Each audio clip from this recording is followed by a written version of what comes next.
Do you recommend fasting? How often and for how long? Water or green juice? Great. I'm heading into a fast coming up here actually on Thursday. So Thursday we start a process where we move to one, it's a 3 week process. So this is what I've learned over the years, and I'm just going to give you my experience. It's 27 years now doing this professionally. So what I've learned is that if you just go, let's just fast, it's too shocking on your body. You have to guide your way in. And I found out from experience trying 4 days, let's try a week, let's do 10 days, let's do 2 weeks, let's do 3 weeks, that there's a sweet spot. And it's a sweet spot for most human beings. And it's a beautiful thing because we're not all, exactly alike, but there's always a sweet spot. It's a bell curve, right? Where your body's ready. So let me lay it out. What we do the first week is we get down to one meal a day and the rest is all liquids. And it's all vegan diet. So we get people off of all the other stuff they're eating and just start thinning down their diet, and it's all organic. And this is going to start Thursday. So then we bring this down with calories throughout the week. So we start on Thursday, and you have your one meal, and then the rest is liquids. It could be soups, it could be blended stuff. But through that week, you're bringing your calories down. The second week, you're going all liquids.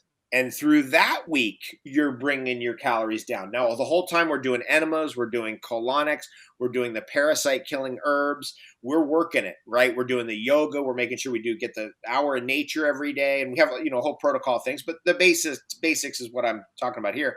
Then on the beginning of day 15, we are ready to go on to water. Then we're ready for water. And it's amazing. If you just do those 2 weeks, just as I described, you do it that way, you're at the right moment. If you try to go 3 weeks and then be like, okay, now I'm ready for water, you've gone too far. You're unripe, you're overripe.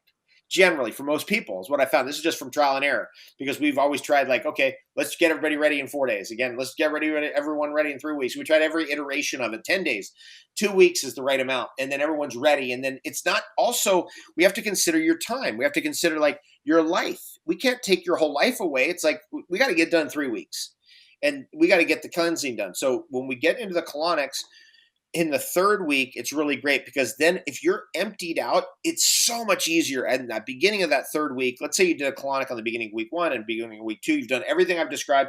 You got those calories down. We got down to liquids. Then on that first day, after you come out of that third colonic, you're in. You'll succeed, and you'll get through that first day of no food and only water, and be like, that was easy. Second day will come, and you'll be like, I made it. Third day will come, you're going to be like, I got through the third day. And you just keep going, and we just get you through 7 days on water. And then we reverse course. And on the fourth week, we start you going back again. So let's just describe it like this.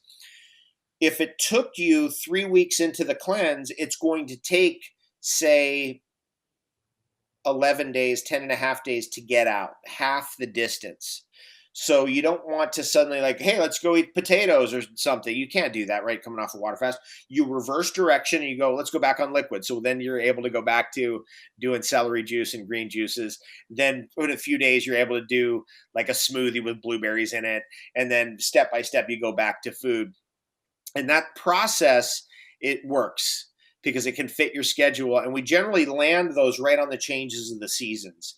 That's where your body's really oriented towards cleansing.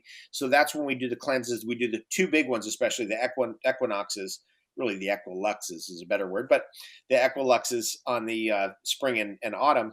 But sometimes we'll even add a third cleanse in or a fourth one in on the solstices. So it just depends on how I'm feeling that year, if I want to do more. It's more of a labor of love. It's not a big, we charge $99 for 3 weeks. You get a lot. It's full. We're there. I'm there with you every day on coaching you on a chat. It's more about the process for everybody, and it's more of a offering for the community. And it's also a community building exercise.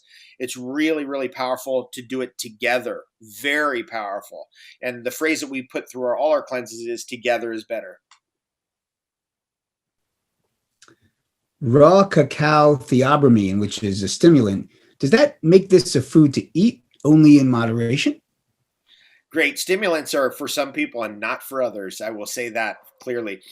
Life Extension Magazine did 2 very in-depth studies on coffee, and then Dr. Mercola did a follow-up in-depth study on coffee, where they took all the available literature on coffee and went through all of it. Like, is coffee good for you? Is it bad for you? Like, is our stimulants bad? Is caffeine bad?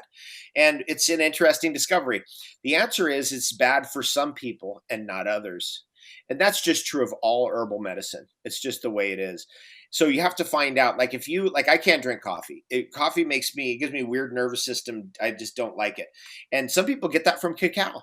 They can't eat chocolate. They get that same feeling. Now I can eat chocolate all day long. I'll eat chocolate and go to bed. It doesn't. It's not a stimulant for me in that way. In fact, chocolate's more dominant in theobromine, which is more of a cardiovascular stimulant, whereas caffeine's more of a nervous system stimulant. And so actually cacao or chocolate is actually low in caffeine, high in theobromine, whereas coffee contains no theobromine, but is high in caffeine. And things like yerba mate actually does contain a significant amount of theobromine and caffeine. So you just have to find out what's the right thing for you, if stimulants will even work for you at all. I'm a night owl, so I like stimulants at night. So I like to drink my chocolate drink at night and work into the night. This is an individual issue that each person has to determine for themselves. Some people, they're just going to have to not eat chocolate or have coffee in their life or yerba mate. Or again, some people will find one works, but the other doesn't.